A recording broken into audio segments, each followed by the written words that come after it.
That's dangerous. It's awful. Like every time, so every time I go, it's like, let's just run over Buffalo Trace, see what they got. And they never have it. Now they're doing.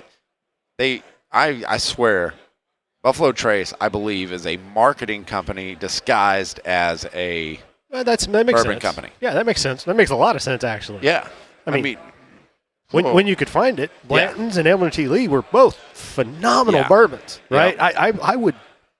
I'm mad at myself because I didn't know how good Elmer T. Lee was the first 15 times I saw it. I've never had it, and it's not quite as good as Blanton's usually, but it's right there with it, right? And it's really good. You know, this is Bourbon Talk. Welcome in. There we go. SHOT Show 2023. This is brought to you by Palmetto State Armory. We appreciate their support, and I guarantee you can find this at Palmetto State Armory. We are talking with XS Sights, Monte Long. How you doing, brother? Doing great, man. How about you?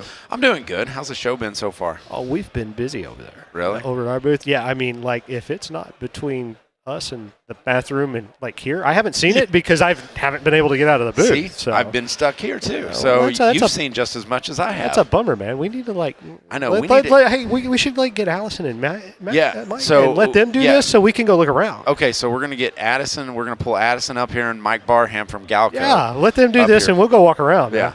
Yeah. It's so good to see, and that's one of the great things about SHOT Show is that we get to see people. Honestly, that's anymore. This is number 18 or 19 for me. Gosh, you're a few years ahead of me. I think I'm 14. Yeah, I think. And honestly, getting to see the people I don't ever get to see outside of SHOT Show is the best part of SHOT Show. Well, and I agree, and we've developed friendships over the years, and this industry is such a good one to be in. Oh, absolutely. Because here's what happens.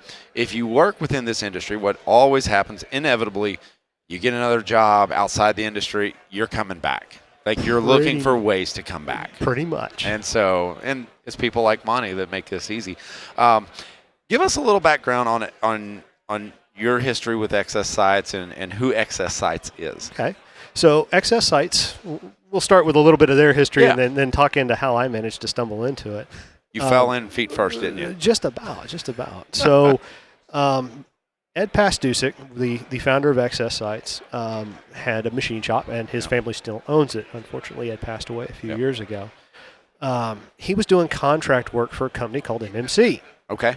Well, one of MMC's employees was Ashley Emerson, and Ashley had the great idea of taking express sights, which worked great on double rifles for killing big game in Africa, and adapting them to pistols. I mean, the thought process is hunting stuff like Cape buffalo, lions, leopards. They're big, nasty critters that would like to not die and would like to eat you to keep that from happening, right? So they wanted a set of sights. The African hunters back in the day wanted a set of sights that was quick and easy to acquire and offered enough accuracy and precision to put bullets into the vital area as quickly as possible up close. And Ashley, being Ashley, kind of scratched his head and went, a really, really irritated two-legged threat that's trying to take something you have or trying to take your life doesn't want to die, and you don't need bullseye accuracy. You need to put lots of bullets in the important parts as quickly as possible. Yep. So they adapted the express sights to pistols. And we've gone on from there. Originally is A&E Manufacturing, and then Ashley Outdoors, and AO Sights, and then Express Sights, and then by the time I started, it was XS Sight Systems. When I was in college, coming to how I got into the company, I met Bob Radecki, who was the sales manager or LE sales guy for XS Sights at the time, and Dave Biggers from SDS Imports and TSIS. Oh, we know that guy. Yeah, he is going to be on this show. Yeah. I believe it's tomorrow. So both of them used to work at XS Sights. Okay. And I ran into them at a shooting facility by the name of TAC Pro Shooting Center. Yep. It was right outside of Stephenville, which is where I was going to college. Yep. And that's where I met Bob and Dave. Well, I graduated.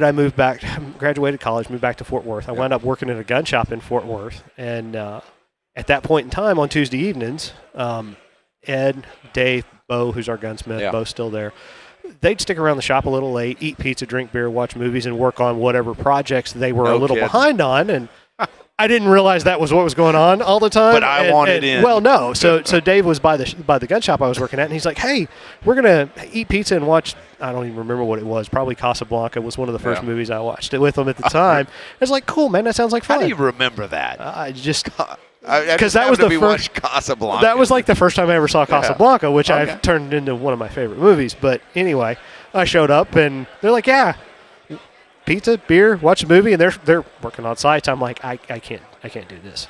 I started like, show me what I need to do, and started helping out because I'm not going to be the only one sitting here eating pizza while you guys are working. That's just somebody else walks in, they're like, what's the deal with this slacker? It's not good for your figure. So, well, no, it really wasn't. That's but the last thing you need. We did that for a while, and they needed an extra hand, and I got offered a job and said, yeah, why not? This is way more fun than working in the gun shop. So how long have you been with XS Sights? I started at XS Sights in May of 2004. Wow.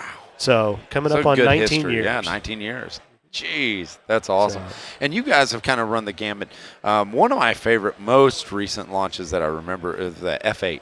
Mm-hmm. And I absolutely love that sighting system. It's a pretty good sighting system. Yeah. I mean, it was one of those, we did the express sights for years and years. And we kept having people that wanted a notch and post. And we're like, we finally broke down and decided, okay, we're going to do that. But we're going to add kind of our own perspective on it, right? So we've been known for the big dot for years and years. Yeah. We want a big front sight that's easy to see. So when we started with the F8s and then when we moved on to the R3Ds, we took that same concept of a big front sight that's easy to see, and we adapted it to a more conventional notch and post sighting system. Yeah, and now you guys are doing stuff with tritium, and you're doing, a little bit of the fiber optic stuff. Not the fiber optic. It's the tritium. And then we've got some photoluminescent going around the tritium lamp up front. Yeah, yes, so you can see it's a true day night. Yes, sir. So, absolutely. But we're not really talking about sights today. Kind of, in a roundabout way. Kind of. This is different. It is. So a couple of years ago, we started looking into building more and more tools. I mean, we've obviously, we have an in-house gunsmith that does some installs and does some machine work on some firearms, and part of that is always little things to make his life easier. So we've built tools for use in-house for years, and we just started, a few years ago, right after the DPMS G2s came out, we introduced our first armorer's block. Well, that was because I had a DPMS G2, and there was no way to really work on it. My big thing was being able to clean the barrel, but we wound up with an armorer's block that allowed you to do muzzle devices, hand guards, whatever. So guys are out there going, you know what? I wish I had something like that. Yeah, and that's what you guys are looking at. Exactly. So we started building those to sell those, and then one of the things that we keep getting asked about is using sight pushers on our sights, because for the longest time with our DXT and DXT2 family, we say don't use a pusher. That's because those sights aren't designed to work with a pusher. They're designed to be filed to fit. When we started the F8s and the R3Ds, we decided we wanted to have sights that you could install with a sight pusher. So that's what we did. Right. We designed sights that would work with a sight pusher. And then we started looking at the sight pushers on the market, and we weren't happy with anything that was out there, right? Yep. The MGW is one of the most popular, and it's a great tool, but it's big, it's bulky, it's heavy, and if you're not a gun shop, you don't want to spend that kind of money on it. That's right. There's a lot of other options that are far inferior to the MGW. It's the footprint. They're all big, they're all heavy, and very few of them work very well with suppressor height sights. So we decided to build one. Think about that. Yeah. See. Yeah. Part of the reason for the design we've got was dealing with suppressor height sights, right? So we designed it around Glocks. That was the first thing we wanted to do. They sell a few guns. They do. That's our number one seller is Glock sights. So we wanted a pusher that would work with it, and to take that information, learn from it, and be able to develop more in the future, right? But we started playing with it about this time last year, and it finally, it took us to December to get them out. But that's because they kept giving me prototypes, and I kept finding ways to break them. Well, it's funny. It's funny. I mean, I can break a lot of things, and we all can. The engineer found out. I'd come in from a road trip with a rep and go, this one's broke, and he'd look at me like, why? What did you do? Do you hate me? You absolutely hate me right now. You told me to go with they told me to go with the rep and install sights and show people how this works. So that's what I did, and I broke it. Yeah. He's like, oh my God. Well, on BuildBox this year, great. It was amazing. one of our shows was specifically built around building a lone wolf. You guys actually sent out one of these. And Yes, it sir. was a prototype. Like it wasn't the finished It product. it was like the second or third variation of the Right. prototype because I'd already broken the first one Right. a lot. Well, and Chris Sereno gets it in, and he can break stuff. Like he will find flaws in it. I am not surprised. Right? And so he gets there, and he starts looking at this thing, and he goes, "Oh, I know how this works." He just sits there and he goes, "This will work." And it's a smaller footprint. Yeah, you see, Chris is right over here, and he's going, "Yeah," he's like, "That's right." It works great. Yeah. And that was a prototype. That was. And I mean, it's so easy and to use. And that was the goal. Was we wanted it, small enough and light enough that you could take it to the range, right, and be able to adjust sights at the range. Or if you're like me and didn't think about it before you left home, put them on at the range. right. Not really the recommended thing, but I have been known to do that more than once. Well, I think that's the biggest thing for folks out there is to understand, like, normal sight pushers, and especially you look at all the ones out there, the footprint is so big. You're not going to want to lug those things around. No. And some of them just don't work as good as this. No. And I think you guys figured it out, probably because you guys been putting in and out sights. We've installed a sight Yeah. or two. Exactly. Yeah. So walk us through it. Walk us through how it works. Okay. So we've got both variants right here with us. We've got this is called the DIY model, the one you have in your hand. Okay. This one next to it is the gunsmith version, is what we call it. And they work off the same principle. The gunsmith version is just a little bit bigger. Okay. A little bit heavier, a little heavier duty, mainly because it's intended for a gunsmith to install lots and lots Right. of them. Right. As opposed to the DIY is for your Guys normal like me. consumer that's Yeah. going to have, you may have 6 or 8 Glocks. Right. And that one's going to do way more than 6 or 8 installs. Yeah. And it's about $50 cheaper. Okay. Honestly, I But prefer. it doesn't look that much bigger. It's not a lot bigger, but it's enough. Right. Right. And the biggest thing is right here in the bottom of this channel. That's quite a bit heavier. Okay. If you're putting in something that's a little oversized, or you're shoving Yeah. a So sight you're into seeing, we're gonna stack them real quick just so Michael can get in on that. Yeah, the entire base is bigger and heavier, but the biggest part is, like I said, right here. The bottom of that channel is a little heavier. Okay. Less likely for it to bend if you get a sight that's a little tight going into the dovetail. Oh yeah. So Yeah, they squeeze them in there sometimes. sometimes they can be pretty rough. Yeah. We were trying to work one out the other day, and with another sight pusher, couldn't get it out. Yeah. Could not budge it. Mhm. And pull this thing out. It's easier. So one of the other advantages to ours, unlike most of them, if you look at most of them, they've got kind of this funky little carriage at the top that catches the sides of the sight, but it catches them fairly high. The way this one's designed, this brass pusher bit pushes at the very bottom edge of the sight. Okay. So you're pushing as low on the sight as you can get away with. That puts all the force where it needs to be. Right.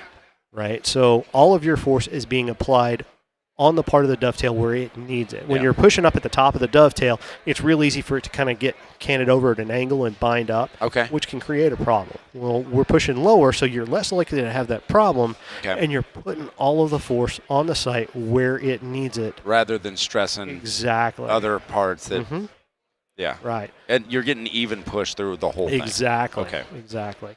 The DIY model, you use a hex key. Versus the gunsmith model, we've got a T-handle. Like I said, functionally, it works exactly the same. Yeah. This one, the gunsmith model, that T-handle just means it's a lot easier. Yeah. This bolt's got a magnet put into it, so I know they're listening on radio, but you can see. This is live. Oh, okay. This So is live. you can see that handle is not falling out. Yeah, so I've chased a lot of hex keys.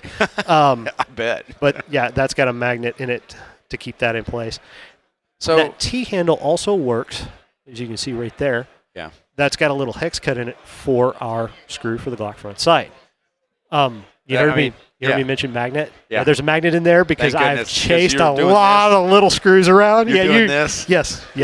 As my gunsmith says, that's a Jesus part. Yes. When it hits the ground, you go, Jesus, and get down on your knees and start trying to find it. Dude, that's pretty good. Because usually it happens like late at night. You're trying to do something tomorrow, and it's like, Jesus, I got to find that tonight, or I'm not going to be able to do that so you're tomorrow. sitting down there with a flashlight, rolling it down, trying to see a little bit of shadow. I'm not gonna lie. I've done that more than a few times in the last couple of weeks.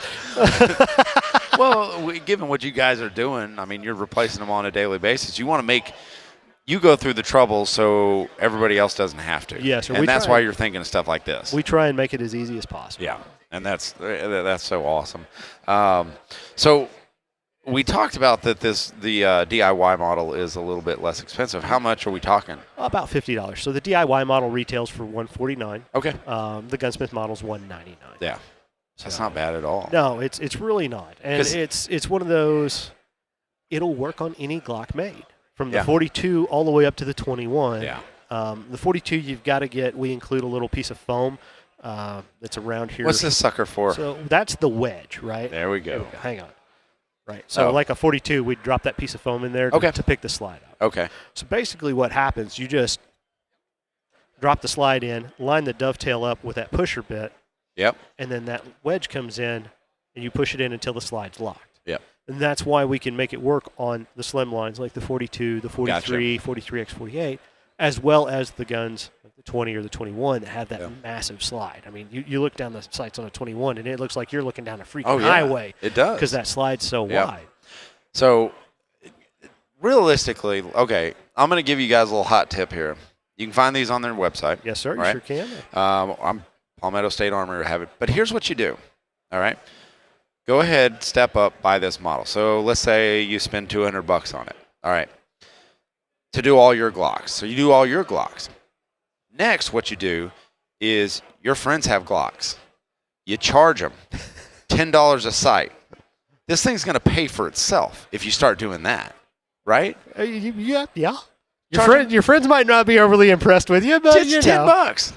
It's $10, or you're going to buy yourself one. Yeah, there's that. And now you got it. Yeah, now it's paid off. There you go. And then you can start making money because you're going to still have those friends buying Glocks, and they're going to want to replace them. It is called the gunsmith model for a reason. Exactly. So there you go. I mean, you could play a gunsmith. Yeah. You could play like you're one. Yeah.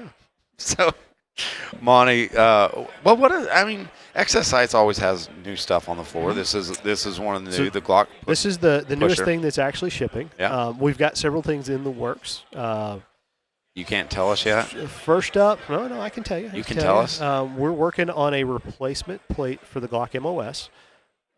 Just a direct replacement for Glock's 02 plate, so the RMR Hull-a-Sun footprint. Yep. We're doing a few things different. We're adding an additional recoil interface to help increase stability of the optic. Really?